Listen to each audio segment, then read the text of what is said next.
Halo, apa kabar pemirsa TVR Parlemen dimanapun Anda berada, berjumpa lagi bersama saya Suki Abdul dalam program TVR 17. Kami akan hadirkan kepada Anda sejumlah informasi paling baru dan juga menarik seputar kinerja dan juga kegiatan DPR RI yang telah disajikan oleh redaksi TVR Parlemen. Pemirsa, inilah TVR 17 edisi Senin 30 Mei 2022. Selengkapnya.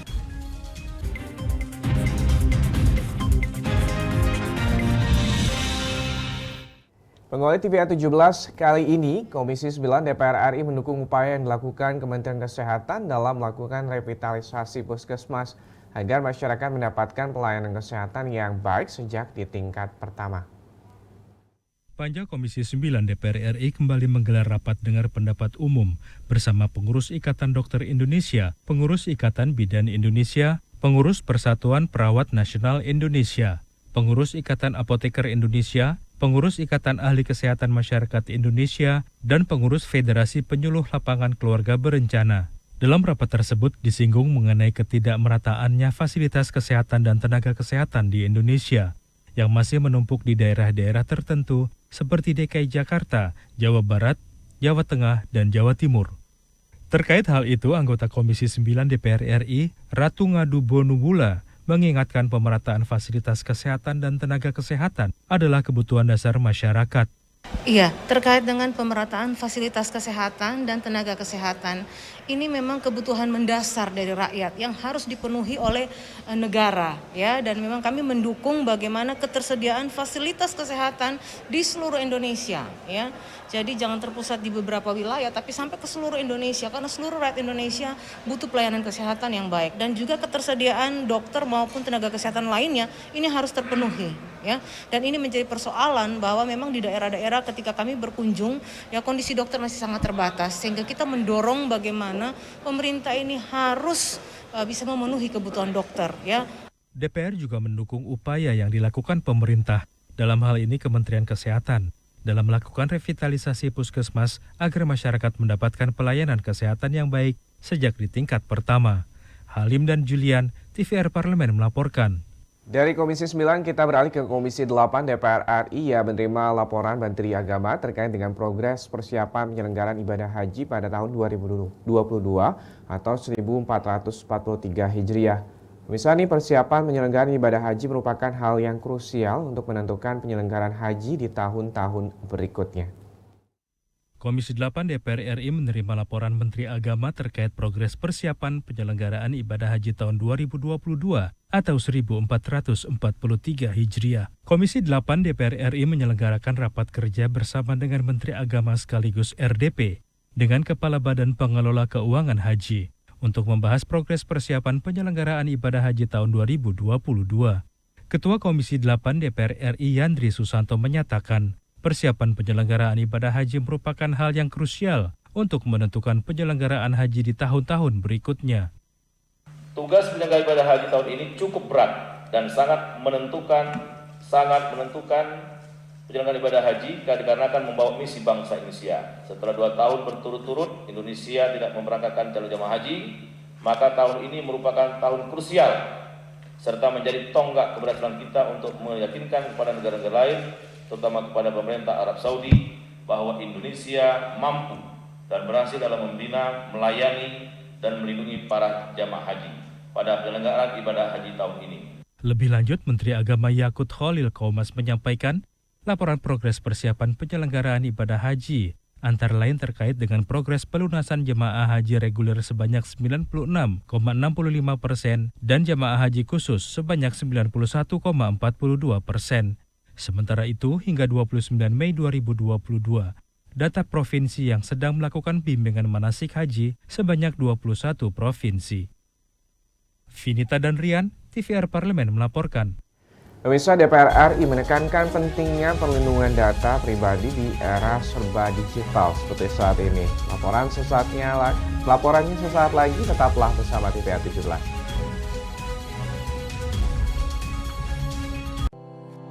Tugas dan fungsi DPR RI sangat penting bagi negeri ini sebagai pengemban amanat rakyat. Namun tidak banyak yang tahu apa saja fungsi dan tugas dari DPR. DPR mempunyai 3 fungsi pokok, yaitu legislasi, anggaran, dan pengawasan. Ketiga fungsi tersebut harus dilaksanakan dalam kerangka fungsi representasi yang mengedepankan kepentingan rakyat berdasarkan aspirasi masyarakat dan untuk kesejahteraan rakyat. Dari fungsi legislasi, DPR RI mempunyai tugas dan wewenang untuk menyusun dan menetapkan program legislasi nasional bersama dengan pemerintah, menyusun dan membahas rancangan undang-undang, menerima rancangan undang-undang dari DPD, membahas rancangan undang-undang yang diusulkan oleh Presiden ataupun DPD, menetapkan undang-undang bersama dengan Presiden, menyetujui atau tidak menyetujui peraturan pemerintah pengganti undang-undang yang diajukan Presiden untuk ditetapkan menjadi undang-undang. Sementara, fungsi anggaran membahas dan memberikan persetujuan atau tidak memberikan persetujuan terhadap rancangan undang-undang tentang APBN yang diajukan Presiden, memperhatikan pertimbangan DPD atas rancangan undang-undang tentang APBN dan rancangan undang-undang terkait pajak, pendidikan, dan agama, menindaklanjuti hasil pemeriksaan atas pengelolaan dan tanggung jawab keuangan negara yang disampaikan oleh BPK, memberikan persetujuan terhadap pemindahantanganan aset negara maupun terhadap perjanjian yang berdampak luas bagi kehidupan rakyat yang terkait dengan beban keuangan negara. Dan fungsi pengawasan, melakukan pengawasan terhadap pelaksanaan undang-undang, APBN, dan kebijakan pemerintah, membahas dan menindaklanjuti hasil pengawasan yang disampaikan oleh DPD terkait pelaksanaan undang-undang mengenai otonomi daerah, pembentukan, pemekaran, dan penggabungan daerah, pengelolaan sumber daya alam dan sumber daya ekonomi lainnya, pelaksanaan APBN, pajak, pendidikan, dan agama. Terima kasih. Video ini dipersembahkan oleh TV dan Radio Parlemen, Biro Pemerintahan Parlemen, Sekretariat Jenderal, dan Badan Keahlian DPR RI.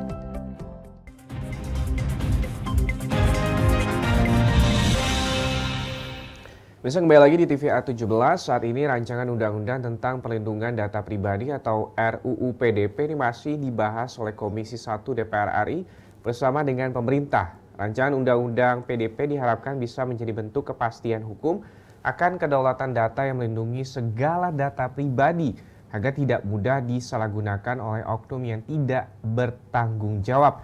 Berikut liputan mendalam yang telah dirangkum oleh tim redaksi TVR Parlemen.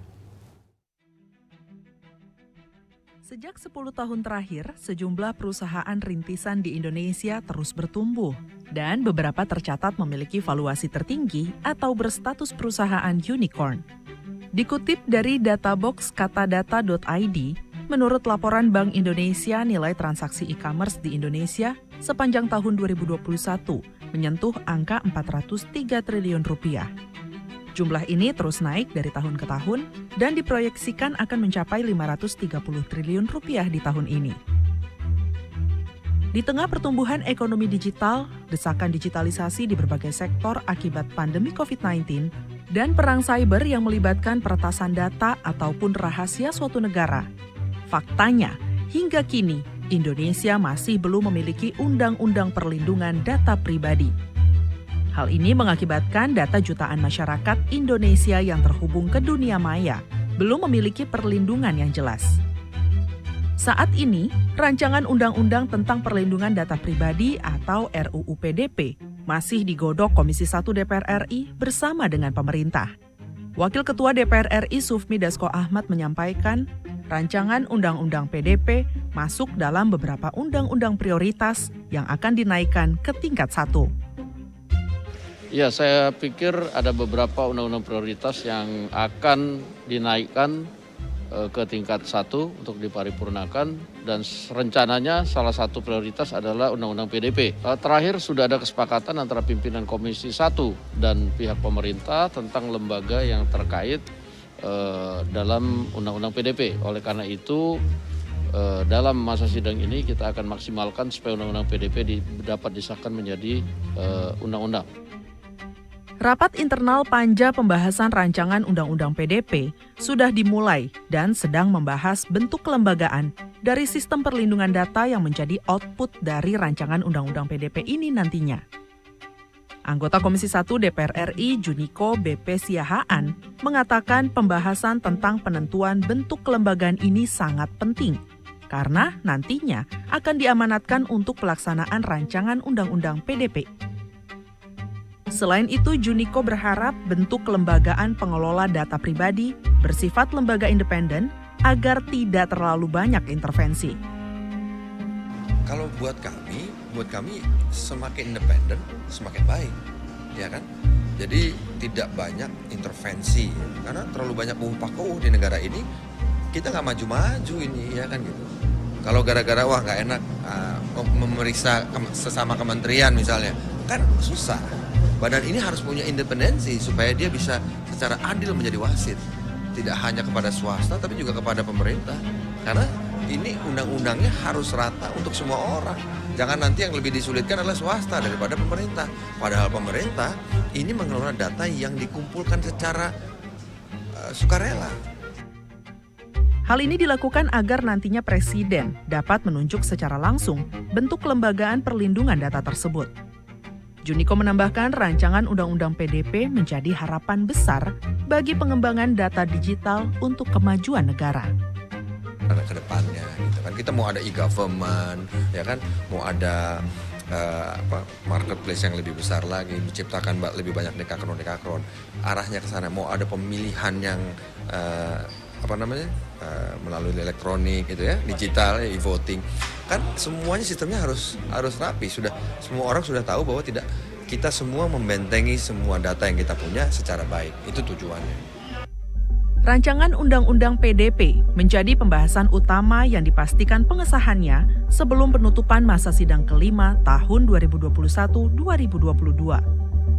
Anggota Komisi 1 DPR RI Dev Akbar Safikarno mengatakan, disahkannya rancangan Undang-Undang PDP ini juga harus dibarengi dengan kesiapan Indonesia dalam teknis pelaksanaannya, seperti persiapan cloud penyimpanan, pasokan energi, lokasi, SDM, serta jaringannya.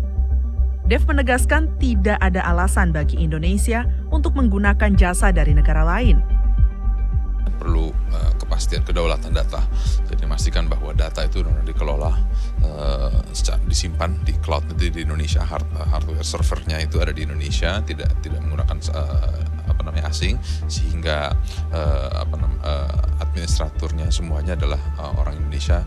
Dan dengan kita melakukan penyimpanan data tersebut, ini kita harapkan bisa juga memicu inovasi-inovasi baru, meningkatkan kemampuan kita, tidak selamanya bergantung kepada pihak lain. Disahkannya rancangan Undang-Undang PDP ini nanti diharapkan bisa menjadi bentuk kepastian hukum akan kedaulatan data yang melindungi segala data pribadi agar tidak mudah disalahgunakan. Komisi 1 juga mendorong pelaksanaan rancangan Undang-Undang PDP dan turunannya dapat langsung direalisasikan setelah pengesahannya. Tim Liputan TVR Parlemen melaporkan. Pemirsa, wabah penyakit mulut dan kuku atau PMK yang menyerang hewan ternak sapi di Indonesia ini semakin meluas. Saat ini tercatat ribuan sapi di 13 provinsi di Indonesia menyatakan telah terjangkit penyakit PMK. Lalu bagaimana respon DPR terkait dengan fenomena ini? Informasi selengkapnya sesaat lagi, untuk itu tetaplah bersama kami dalam TVR 17.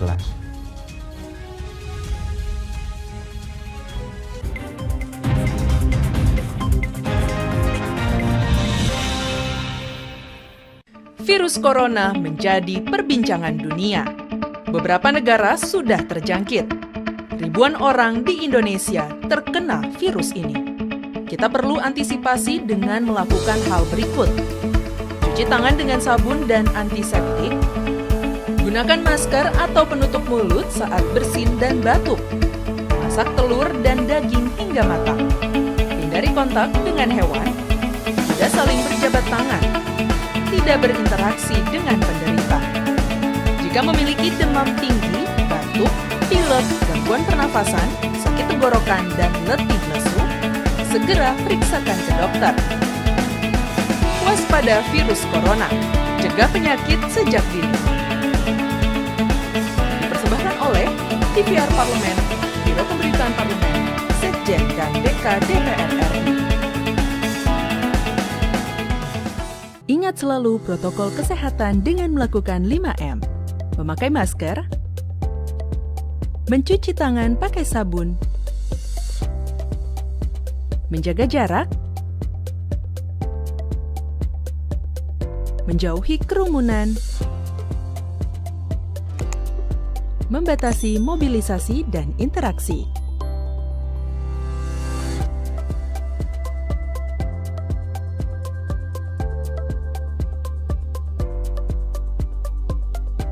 Dipersembahkan oleh Biro Pemberitaan Parlemen, Sekretariat Jenderal DPR RI.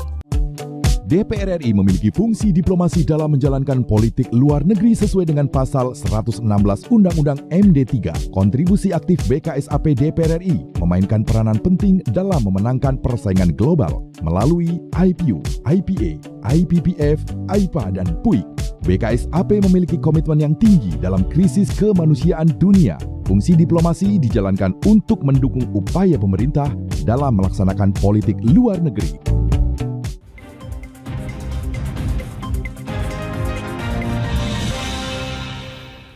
Kembali lagi di TVR 17, para peternak sapi saat ini sedang dalam keresahan karena ancaman wabah PMK. Sebab wabah ini datang di saat publik akan merayakan Hari Raya Idul Adha. Dan sapi menjadi komoditas ternak yang digemari oleh masyarakat untuk dijadikan sebagai hewan kurban. DPR mendesak pemerintah segera mengambil langkah strategis untuk menangani wabah tersebut. Untuk lebih lengkapnya berikut laporan dari rekan kami Alfat Rizky dengan anggota Komisi 4 DPR RI berikut ini. Ya, pemirsa TVR Parlemen dimanapun Anda berada, saat ini saya sudah bersama dengan anggota Komisi 4 DPR RI, yaitu Bapak Salim Fahri dari fraksi Partai Golongan Karya untuk daerah pemilihan Aceh 1. Di mana pada kesempatan pada siang hari ini, saya akan ngobrol-ngobrol dengan beliau terkait dengan penyakit mulut dan kuku yang sedang menjangkiti di Indonesia. Pak, bagaimana nih Pak terkait dengan penyakit mulut atau PMK ini? Padahal ini menjelang Idul Adha juga Pak, untuk solusinya seperti apa Pak? Beberapa hari yang lalu kita sudah melaksanakan raker dengan Kementerian Kementan. Dalam rapat tersebut kita bahas masalah bagaimana menanggulangi yang merebak sekarang masalah penyakit PMK. Seperti yang sudah kita ketahui, ada 2 provinsi sudah yang dikeluarkan oleh Kementan terdampak wabah PMK, yaitu Jawa Timur dan Aceh. Dalam pembahasan tersebut, beberapa masukan dari anggota Komisi 4, begitu juga respon dari Kementan, kita selalu menekan untuk menghadapi Lebaran Idul Adha ini yang seyogianya disinilah para petani ternak mengharapkan agar ternaknya bisa laku untuk disembelih dalam acara Hari Raya Kurban. Dan Bapak Menteri sudah memastikan untuk kebutuhan ternak di Hari Raya Kurban ini, beliau sudah menjamin bahwa itu tidak akan ada wabah, tidak ada akan yang namanya ternak yang kena penyakit PMK. Pak, dari DPR sendiri Pak, untuk langkah pengawasannya nanti di lapangan seperti apa Pak? Untuk bisa mengawal bahwa benar-benar itu tidak berpengaruh terhadap hewan ternak atau penjualan menjelang Idul Adha ini Pak?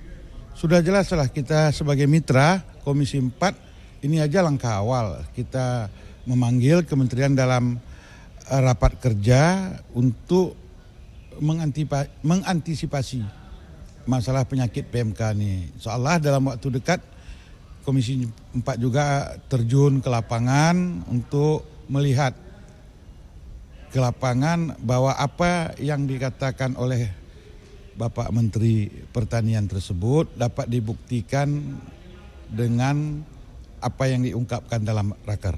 Nah, untuk terkait temuan-temuan di lapangan itu seperti apa Pak? Mungkin pemirsa yang ada di manapun berada juga perlu mungkin tahu terkait kondisi di lapangan itu seperti apa Pak?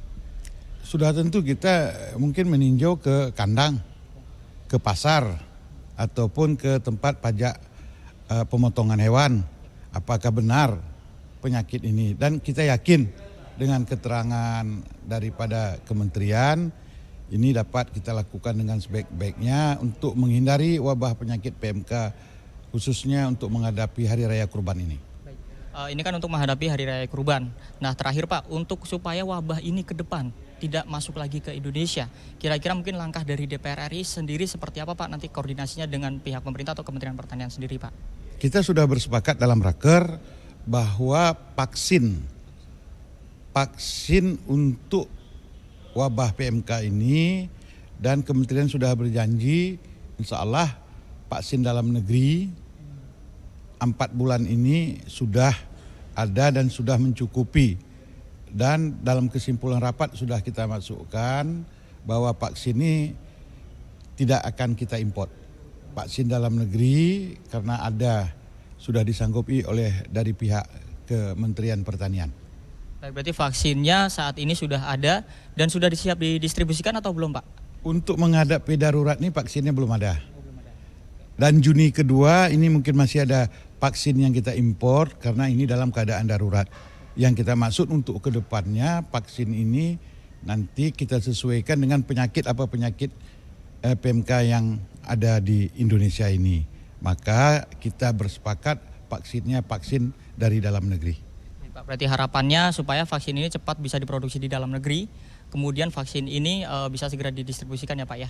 Ya betul, sebab kalau ini tidak secepatnya ini kan bisa wabahnya ini nanti bisa sekarang sudah 15 provinsi, kalau tidak salah 80 sekian kabupaten kota. Kita kan untuk menutup menghempang jaringan supaya jangan wabah ini harus dilaksanakan vaksin.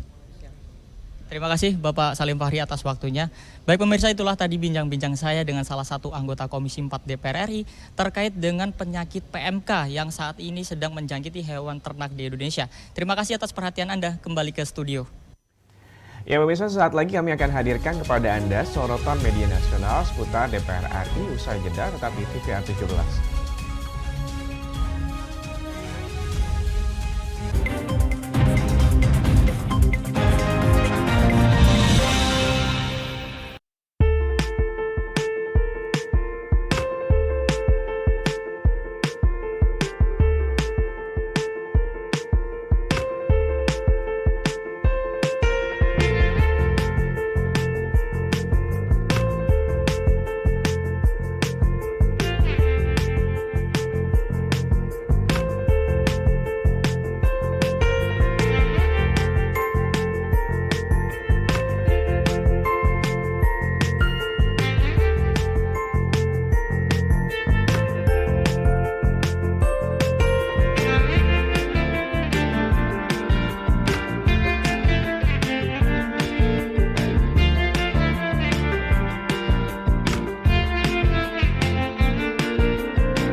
Terima kasih Anda masih menyaksikan TVR 17.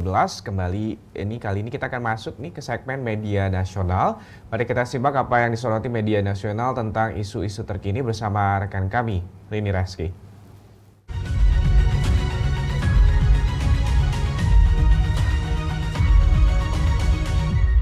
Baik, oke, terima kasih. Dan pemirsa TVR Parlemen, mari kita bahas apa saja yang menjadi headline media online pada hari ini. Ya, kali ini kita mengenai Komisi 10 DPR RI yang mengedepankan sanksi administrasi dalam RUU Pendidikan dan juga layanan psikologi. Di sini, dari beberapa media online, akan membahas Wakil Ketua Komisi 10 DPR RI Dede Yusuf Macan Effendi yang menyampaikan di dalam rancangan Undang-Undang Pendidikan dan juga layanan psikologi yang sedang dibahas Komisi 10 DPR RI tidak mencantumkan hukuman pidana, namun hanya hukuman administrasi saja. Di RUU Pendidikan dan Layanan Psikologi jangan sampai bertabrakan dengan undang-undang lainnya. Di sini juga Dede Yusuf mengatakan sanksi pidana tidak perlu dibahas di dalam Undang-Undang Pendidikan dan Layanan Psikologi, tetapi pencabutan izin dan sebagainya dapat dibahas di dalam undang-undang provinsi manapun.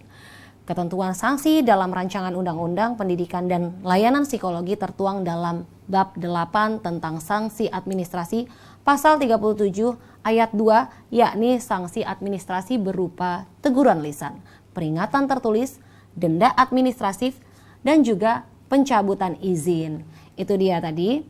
Ya, kita akan beralih nih ke berita selanjutnya yang menjadi headline media online juga pada hari ini tentang Komisi 2 DPR RI yang mendesak pemerintah dalam memperbaiki tata kelola ASN agar CPNS tidak mundur. Kita juga bisa lihat di beberapa media online yang ada di belakang saya. Di sini anggota Komisi 2 DPR RI, Mardani Alisera, menyoroti banyaknya calon pegawai negeri sipil atau CPNS yang mengundurkan diri. Pengunduran diri CPNS disebabkan oleh beberapa hal, mulai dari besaran gaji hingga lokasi penempatan yang jauh. Untuk itu pemerintah diminta memperbaiki sistem tata kelola aparatur sipil negara. Dan di sini juga Mardani Alisera mengatakan hak dan kewajiban CPNS mengenai teknis pekerjaan di setiap instansi perlu diumumkan ke publik dengan lebih mendetail. Jadi nih, masyarakat tahu persis hak dan kewajiban CPNS sebelum mengikuti proses seleksi. Dan selain itu, Mardani juga menilai perlu ada perbaikan dalam sistem remunerasi gaji. Dan menurut Mardani, Badan Kepegawaian Negara atau BKN maupun lembaga terkait disebut perlu mencontoh pengelolaan yang dilakukan swasta agar negara tidak kehilangan SDM-SDM unggul yang lebih memilih bekerja di bidang non-pemerintahan. Tentunya banyaknya pengunduran diri CPNS dapat mengganggu pelayanan publik sebab formasi seleksi CPNS telah disesuaikan dengan kebutuhan di setiap kementerian atau lembaga. Baik pemirsa, itu tadi headline media online pada hari ini yang saya sampaikan untuk Anda mengenai Komisi 10 DPR RI yang mengedepankan sanksi administrasi dalam RUU Pendidikan dan juga Layanan Psikologi, juga Komisi 2 DPR RI yang mendesak pemerintah perbaiki tata kelola ASN agar CPNS tidak mundur. Terima kasih, kita kembali ke rekan Uki.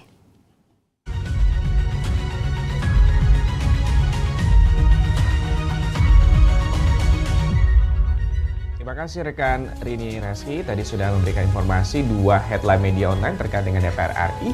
Dan pemirsa, ini adalah akhir ataupun juga segmen media online tadi sekaligus menutup program TVR 17 edisi sore hari ini. Pastikan sekali lagi jangan lupa kembali kami ingatkan virus COVID-19 masih ada di sekitar kita. Untuk itu terus taati protokol kesehatan dimanapun Anda berada. Saya Suki Abdul, beserta seluruh kerabat kerja yang bertugas mengucapkan terima kasih atas perhatian Anda. TVR Parlemen, Referensi Indonesia. Sampai jumpa.